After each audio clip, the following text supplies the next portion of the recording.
Nous allons illustrer la procédure de clôture avec ces nouveaux comptes de marchandises. Il y a quelques petites nouveautés, notamment le fait que le compte de résultat n'est plus seulement à 1 degré, mais nous avons un compte de résultat à 2 degrés, donc compte de résultat premier degré et compte de résultat deuxième degré. Alors nous allons voir au fur et à mesure pourquoi cette distinction. Alors, la première étape est la même que pour une procédure de clôture normale, à savoir, il faut repérer les comptes capital et privés et les entourer, ou en tout cas les marquer de manière à ne pas les toucher pour l'instant.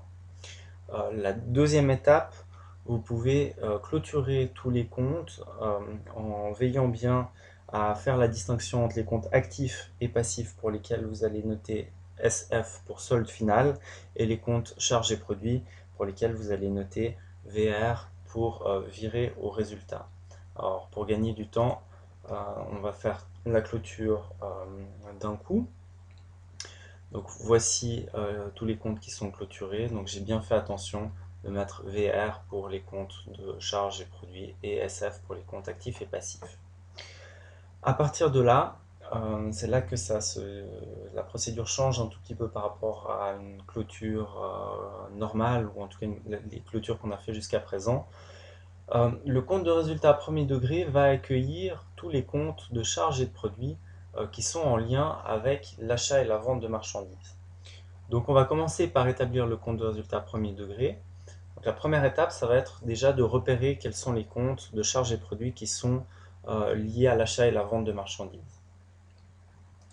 Alors, vous avez ici marqué en jaune ces fameux comptes.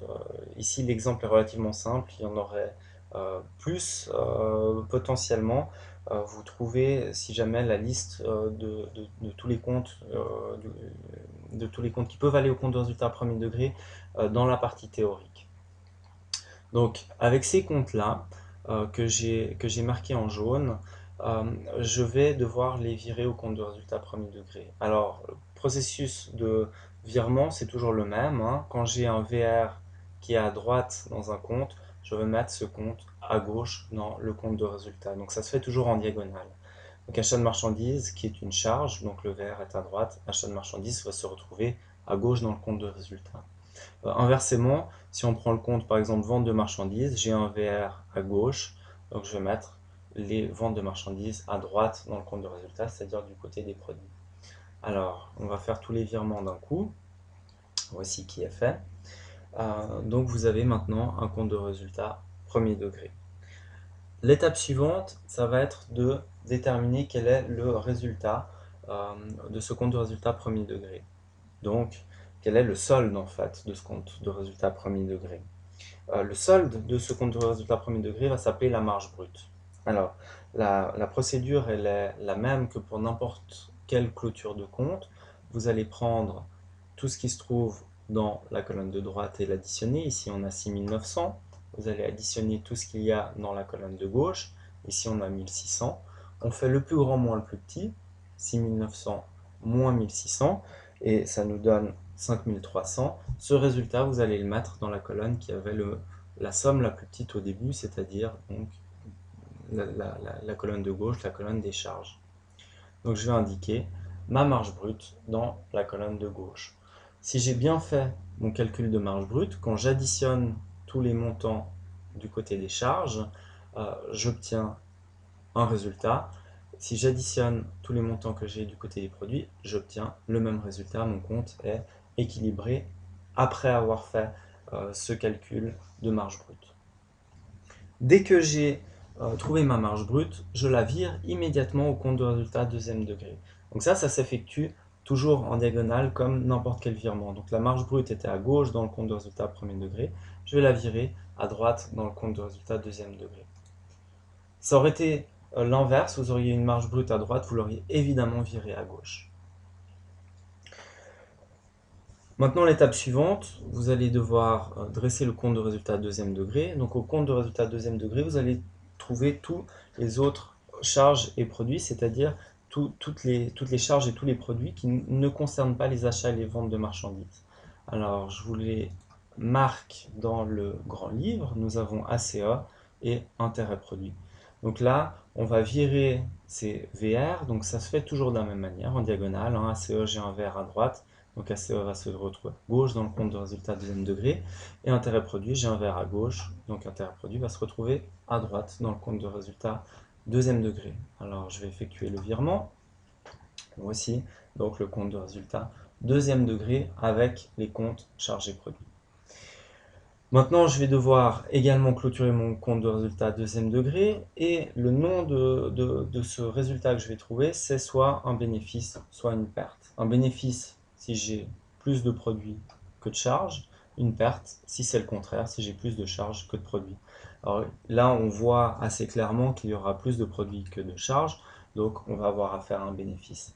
Alors, le processus pour trouver ce bénéfice ou cette perte, c'est toujours le même. On additionne ce qu'il y a dans une colonne, donc ici c'est 5300 plus 100, ça me fait 5400. J'additionne tout ce qu'il y a dans l'autre colonne, alors ici 500 uniquement, donc c'est 500. Je fais le plus grand moins le plus petit, 5400 moins 500, ça me donne 4900 que je vais mettre du côté où le montant était le plus petit à la base. Donc mon bénéfice de 4900 se trouve du côté des charges, et puisque j'ai bien fait mon travail, lorsque j'additionne tout ce qu'il y a du côté des charges, j'obtiens la somme de 5400. Lorsque j'additionne tout ce qu'il y a du côté des produits, je trouve également 5400, donc le compte est équilibré, ça veut dire que j'ai bien fait mon travail.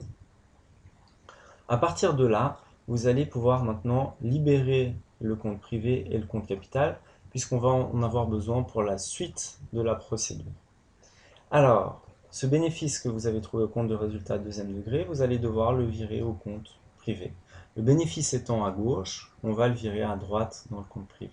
Si vous aviez une perte, la perte se serait située à droite dans le compte de résultat deuxième degré, et vous l'auriez évidemment viré à gauche, puisque les virements se font toujours en diagonale. Donc mon bénéfice qui est à gauche, je le vire à droite dans mon compte privé. À partir de là, je peux clôturer mon compte privé. Donc, qui dit clôture dit toujours la même méthode. Je fais le montant le plus grand moins le montant le plus petit, donc 4900 moins 50, ça me fait 4850.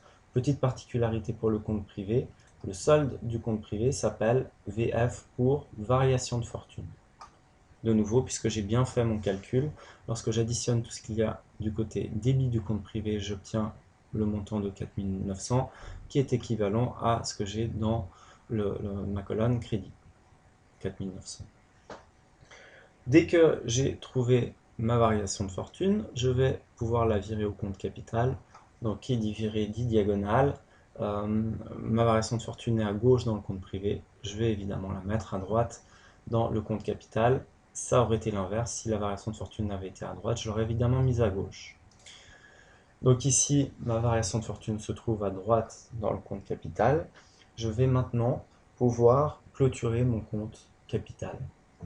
Alors pour clôturer mon compte capital, c'est simplement un solde final. Donc ici, le solde final est très simple à faire. J'additionne simplement 13 000 plus 4 850, ce qui me fait 17 850. Voilà.